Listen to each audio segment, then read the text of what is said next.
네, 비하인드 플러스 박성태 기자가 나와 있습니다.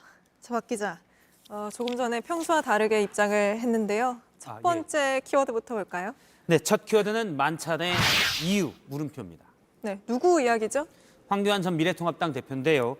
황 전 대표가 지난 16일 당 일부 초선 의원들과 저녁 식사, 만찬을 가졌다고 합니다. 부산이나 울산, 제천 등이 지역구인 의원 등인데 약 1시간 반 정도 저녁 식사가 이루어졌다고 하는데 실제 정치 복귀를 두고 사전 작업을 하는 것 아니냐 이런 해석들이 당시 식사를 하는 의원들 중에서도 있었는데 본인은 이에 대한 언급이 없었고요. 다만 한 참석자가 지금은 복귀할 때가 아니다 이런 말을 전했다고 전해졌습니다. 황교안 대표한테요? 예.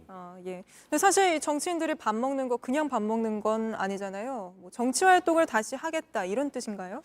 제가 그래서 한 참석자와 직접 통화를 했는데 일단 이 6명은 어떻게 선발이 됐냐. 네. 이 참석 의원에 따르면 원래 황 대표와 잘 모르는 사이였다고 합니다. 그러니까 친한 사람과 밥을 먹은 자리는 아니다라고 알 수 있고요. 네. 지인이 연락받고 같이 밥 먹자 해서 참석을 했다고 하고요. 또 본인도 황 전 대표의 복귀 의사가 궁금했는데 이에 대해서 황 전 대표는 얘기를 하지 않았고 다만 참석한 의원들이 본인이 복귀했을 때 어떤 반응을 보일지 떠보는 것으로 이 참석 의원의 생각으로는 추정이 됐다고 합니다. 네. 사실 얼마 전 패스트트랙 관련 재판에 나오면서 황 전 대표는 정치적 상황에 대한 언급을 하기도 했는데요. 직접 들어보겠습니다.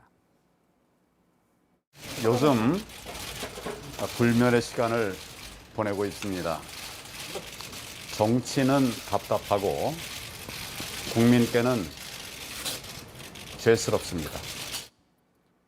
사실 대부분의 정치인들이 지금 정치가 답답해서 내가 나가야 된다라는 말을 많이 해왔는데요. 그렇죠. 하지만 많은 사람들이 지금은 황교안 대표가 나설 때가 아니라는 얘기를 하고 있습니다. 네. 가장 큰 이유는 바로 이 사람 때문입니다. 그렇죠. 정광훈 씨인데요. 불과 몇 달 전만 해도 황 전 대표는 이 사람과 저렇게 손을 잡고 만세를 부르곤 했습니다. 네. 지금 정광훈 씨는 감염병 재확산의 가장 주범으로 지목되면서 대부분의 국민들의 지탄을 받고 있기 때문에 저 사진에 대한 기억이 잊혀지기 전에는 정치권에 나서기가 쉽지 않을 것이라는 게 제가 통한 국민의힘 내부에서도 의견이었습니다.